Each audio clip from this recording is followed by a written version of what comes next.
Sir, turn off the vehicle and step out now. Officer, I'm not driving. I'm parked and waiting for my appointment. I can see you're impaired. Your hands are shaking. Step out of the vehicle immediately. I'm completely sober, officer. I'm a veteran waiting for my VA appointment. There's no violation here. On Saturday morning, August 11th, 2018, Officer Jackson White approached a parked veteran outside a Columbus VA clinic. What began as a routine wellness check would transform into a career-ending nightmare for David Brown, exposing a pattern of misconduct that destroyed everything he had rebuilt after war. The morning sun cast long shadows across Riverside Boulevard as veterans streamed into the Columbus VA clinic for their Saturday appointments. The facility buzzed with activity despite the weekend, serving a community of former service members who carried invisible wounds from distant battlefields. Construction crews worked nearby, their machinery creating a steady percussion of metallic clanks and diesel rumbles that echoed through the surrounding neighborhood. David Brown had served his country with distinction during 2 combat tours in Afghanistan between 2014 and 2016. The 34-year-old Army veteran bore the Purple Heart on his chest and deeper scars in his mind, souvenirs from an IED explosion that claimed 3 of his fellow soldiers in Kandahar province. The blast had thrown Brown 20 feet from his Humvee, leaving him with a traumatic brain injury and post-traumatic stress disorder that would follow him home to Ohio. After his honorable discharge, Brown had worked diligently to rebuild his civilian life. He found employment with Secure Guard Solutions, a private security company that valued his military training and discipline. His spotless background check and veteran status made him an ideal candidate for sensitive assignments, and he took pride in protecting others as he once protected his country. The job provided steady income that allowed him to maintain his modest apartment and meet his obligations to his 2 children, 7-year-old Marcus and 9-year-old Keisha. Brown's marriage to his high school sweetheart Angela had not survived his return from combat. The man who came home bore little resemblance to the eager young soldier who had deployed years earlier. Night terrors, hypervigilance, and emotional numbness had slowly eroded their relationship until divorce became inevitable. Despite their separation, Brown remained devoted to his children and maintained shared custody, treasuring the weekends when their laughter filled his quiet apartment. The veteran had embraced treatment for his PTSD with the same determination he once brought to military missions. Regular therapy sessions at the VA clinic helped him develop coping strategies for managing triggers and flashbacks. He practiced breathing exercises, attended group counseling with other veterans, and took prescribed medications that helped stabilize his mood. These Saturday morning appointments had become crucial anchors in his weekly routine. On this particular morning, Brown sat in his silver Honda Civic outside the clinic, preparing for his session with Dr. Martinez, the psychiatrist who had been treating him for 18 months. The construction noise from the nearby roadwork had triggered an unexpected episode, sending his nervous system into the familiar fight-or-flight response that characterized his condition.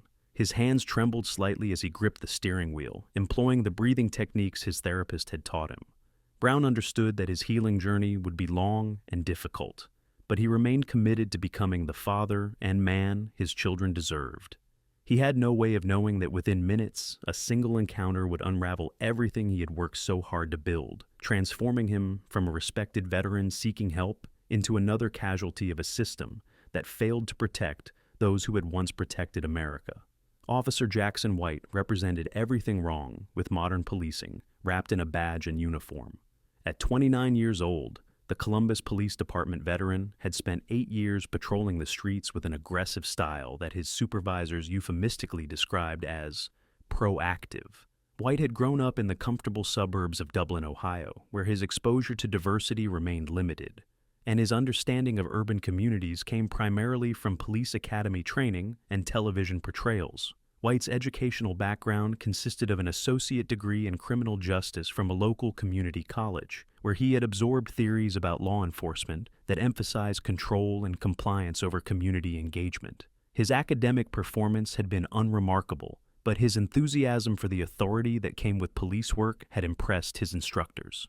During training, White consistently scored highest on tactical exercises, while struggling with courses focused on de-escalation and cultural sensitivity. The Columbus Police Department's Internal Affairs Division maintained a troubling file on White that revealed a pattern of concerning behavior stretching back to his rookie year. statistical analysis showed that 73% of his arrests involved black suspects, a disproportionate number that far exceeded both departmental averages and the demographic makeup of his patrol areas. Fellow officers had privately expressed concerns about White's approach to policing, describing his cowboy mentality and tendency to escalate situations unnecessarily. White's supervisor, Sergeant Patricia Rodriguez, had noted in performance reviews that the officer tends to see threats where none exist and possessed an unfortunate habit of assuming the worst about civilian intentions. Despite these observations, Rodriguez had consistently rated White's overall performance as satisfactory, citing his high arrest numbers as evidence of his productivity. The department's culture rewarded officers who generated statistics, creating perverse incentives that encouraged aggressive policing tactics. Previous incidents involving White painted a disturbing picture of an officer ill-equipped to serve a diverse community. In May 2017, an elderly black man filed an excessive force complaint after White roughly handcuffed him during a routine traffic stop for a broken taillight. The complaint was dismissed after a cursory investigation that relied primarily on White's own account of events. 4 months later, another racial profiling allegation emerged when White detained 3 black teenagers for suspicious behavior that turned out to be waiting for a city bus. The pattern continued into 2018 with increasing frequency and severity. In January, White had aggressively questioned a black businessman trying to enter his own office building after hours, refusing to believe the man's explanations until building security confirmed his identity.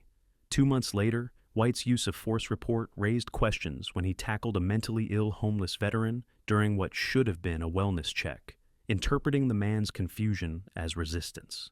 The Columbus Police Department's union had consistently protected White from meaningful consequences, with representatives arguing that he was simply doing his job in a dangerous profession. Each complaint was met with fierce resistance from union lawyers who portrayed White as a dedicated officer being unfairly targeted by criminals and troublemakers seeking to avoid accountability for their actions.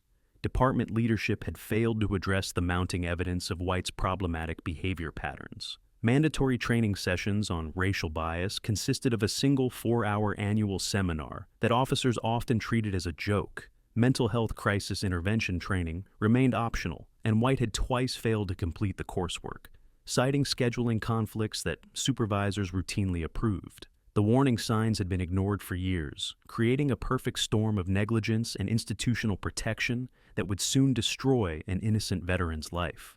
At precisely 11 o'clock on that August morning, Officer White's patrol vehicle pulled into the VA clinic parking lot in response to a vague complaint about a suspicious person. The call had come from a passerby who noticed a black man sitting motionless in his car and decided this warranted police attention. White approached the silver Honda Civic with his body camera automatically activated, capturing every moment of what would become a textbook case of racial profiling and police misconduct. David Brown sat peacefully in his parked vehicle, engine off, practicing the breathing exercises his therapist had taught him to manage his PTSD episode. The construction noise had triggered memories of explosions in Afghanistan, and he was working through the anxiety before his appointment. His hands rested visibly on the steering wheel, and he posed no threat to anyone. When he noticed the approaching officer, Brown rolled down his window respectfully and offered a polite greeting. White immediately assumed an aggressive posture, positioning his hand near his service weapon. Despite observing no threatening behavior, his training had conditioned him to view black men as potential threats, and Brown's slight trembling from PTSD symptoms triggered White's assumptions about intoxication. Within seconds of initial contact, White had decided that Brown was driving under the influence, despite clear evidence that the vehicle was parked and had not been operated. Brown maintained his composure throughout White's aggressive questioning, explaining calmly that he was a veteran waiting for his VA appointment. He showed no signs of impairment beyond the normal symptoms of PTSD, which included occasional trembling and hypervigilance. Brown's speech remained clear and coherent, his responses logical and respectful. Yet, White dismissed every explanation and continued his baseless accusations. The veteran complied immediately when White demanded he exit the vehicle, moving slowly and keeping his hands visible to avoid any misunderstanding.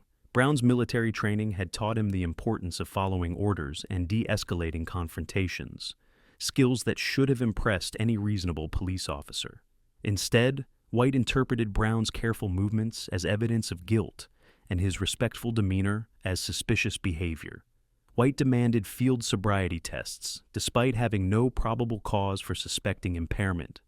Brown's slight unsteadiness, caused by PTSD symptoms rather than alcohol or drugs, provided White with the justification he needed to escalate the encounter. The officer refused Brown's reasonable requests for a breathalyzer test, which would have immediately proven his sobriety, and ignored the veteran's explanations about his medical condition. As bystanders began gathering and recording the incident on their phones, White became increasingly aggressive and defensive about his actions. He threatened witnesses who questioned his behavior and doubled down on his false accusations rather than acknowledging his mistake. Brown's VA appointment card was visible in his vehicle, clearly establishing his legitimate reason for being in the parking lot. Yet White dismissed this evidence without consideration. The wrongful arrest proceeded despite Brown's complete cooperation and the absence of any evidence supporting White's claims. Brown never resisted, never became combative, and maintained his dignity even as his rights were violated. His military identification was clearly visible in his wallet, yet White showed no recognition or respect for Brown's service to his country. White placed Brown in handcuffs with unnecessary force, causing wrist injuries that would require medical treatment.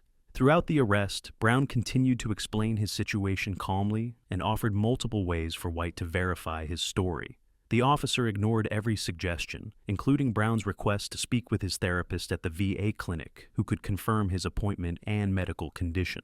As White transported Brown to the Idaho police station, the body camera captured the veteran's desperate attempts to reason with his captor. Brown pleaded for White to reconsider, expressing concern about how the arrest would affect his children and his job. White remained unmoved, having committed himself to a course of action that he could not admit was wrong without facing consequences for his misconduct. The booking process revealed the complete absence of evidence supporting any charges against Brown. He showed no signs of alcohol consumption, his speech remained clear, and his behavior stayed respectful despite his deteriorating mental state from being confined in a jail cell.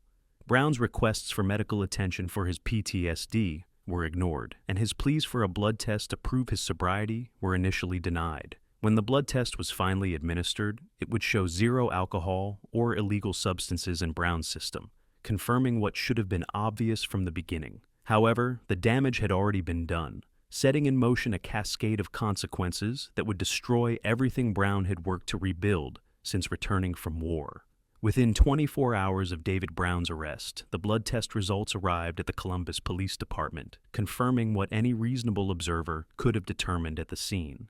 Brown's system contained zero traces of alcohol, illegal drugs, or any substance that could have impaired his ability to drive. The laboratory report should have prompted immediate action to correct the obvious injustice. Yet the department's response revealed the institutional arrogance that protected officers like White from accountability. Rather than acknowledging the mistake, Columbus Police Department officials doubled down on their support for White's actions. Department spokesman Lieutenant Michael Torres issued a carefully worded statement defending the arrest, claiming that officers must rely on their observations of behavior patterns rather than solely on chemical tests. This deflection ignored the fundamental fact that Brown had never been driving and showed no actual signs of impairment beyond normal PTSD symptoms. The consequences for Brown began cascading immediately. Secure Guard Solutions, his security company employer, conducted an automatic background check that revealed the arrest within hours. Company policy mandated immediate termination for any employee arrested on charges involving substance abuse, regardless of guilt or innocence. Brown received the devastating news via a brief phone call from his supervisor, who expressed regret but claimed his hands were tied by corporate regulations. The arrest notification also triggered emergency proceedings in family court.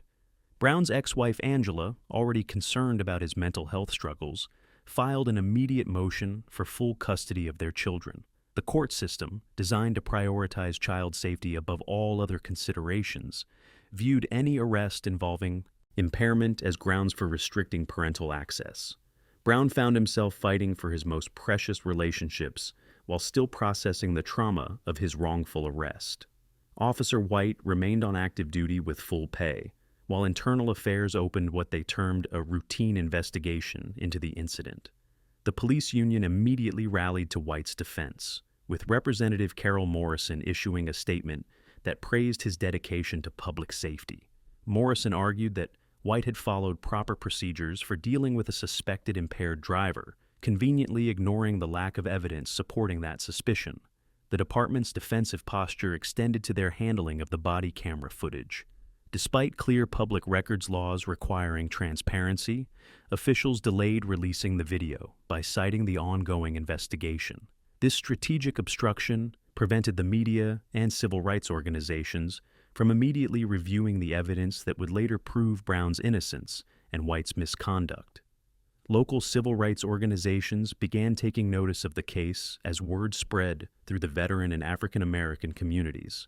The Columbus chapter of the NAACP offered to support Brown's legal defense, recognizing the incident as part of a broader pattern of police targeting minority veterans. Veteran advocacy groups expressed outrage at Brown's treatment, particularly given his honorable service and obvious need for medical support rather than criminal prosecution. The VA medical system confirmed Brown's PTSD diagnosis and treatment history, providing documentation that should have informed White's response to the encounter. Mental health advocates seized on the case to highlight the dangerous consequences of criminalizing psychiatric conditions, particularly among veterans who had sacrificed their mental well-being in service to their country. Media coverage began slowly, but gained momentum as reporters recognized the story's broader implications. Local television stations filed public records requests for the body camera footage, while investigative journalists started examining White's history of complaints and the department's failure to address his problematic behavior patterns.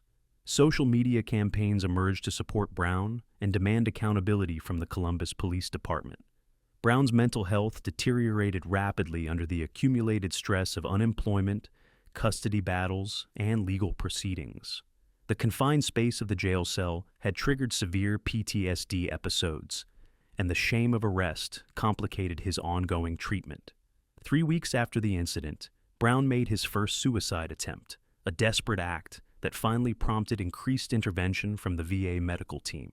6 months after David Brown's wrongful arrest, the district attorney's office quietly dropped all charges against the veteran. Prosecutor Linda Chen cited insufficient evidence and procedural concerns in her brief filing, though she privately acknowledged to colleagues that the arrest had been completely unjustified from the beginning. The dismissal came too late to prevent the destruction of Brown's life, and the expungement of his arrest record could not repair the damage to his reputation and career prospects. Officer White faced no criminal charges for his blatant misconduct. The Internal Affairs investigation concluded with administrative counseling, a meaningless gesture that involved a supervisor lecturing White about proper procedures. The most substantial consequence White experienced was a 3-day suspension without pay, a punishment that cost him less than most people spend on groceries in a week. He returned to patrol duties with his authority intact and his pattern of behavior unchanged. Brown's legal team, led by civil rights attorney Marcus Johnson, filed a federal lawsuit under Section 1983 against Officer White, the Columbus Police Department, and the City of Columbus. The complaint alleged violations of Brown's 4th and 14th Amendment rights, including false arrest, excessive force, racial profiling, and intentional infliction of emotional distress. The lawsuit sought compensatory and punitive damages exceeding $2 million, reflecting the devastating impact of White's actions on Brown's life. The discovery process revealed a disturbing pattern of similar incidents involving White that the department had systematically ignored. Internal documents showed that supervisors were aware of complaints about White's aggressive tactics, but had failed to take corrective action. The city's insurance company, facing mounting legal costs from multiple police misconduct cases, recommended settling Brown's lawsuit to avoid the negative publicity of a trial. Settlement negotiations stretched over 18 months, during which Brown's financial situation continued to deteriorate. The city's initial offer of $75,000 with no admission of wrongdoing was immediately rejected as grossly inadequate, given the life-changing consequences of White's misconduct. After multiple rounds of mediation, the parties reached a final settlement of $325,000, with the city agreeing to implement specific policy changes. The settlement mandated comprehensive reforms to the Columbus Police Department's training and oversight procedures. All officers were required to complete 40 hours of mental health crisis intervention training, with special emphasis on recognizing and responding to PTSD symptoms in veterans. The department also implemented a civilian oversight board with subpoena power to investigate misconduct allegations independently. Despite the substantial settlement, Brown's total damages far exceeded the compensation he received.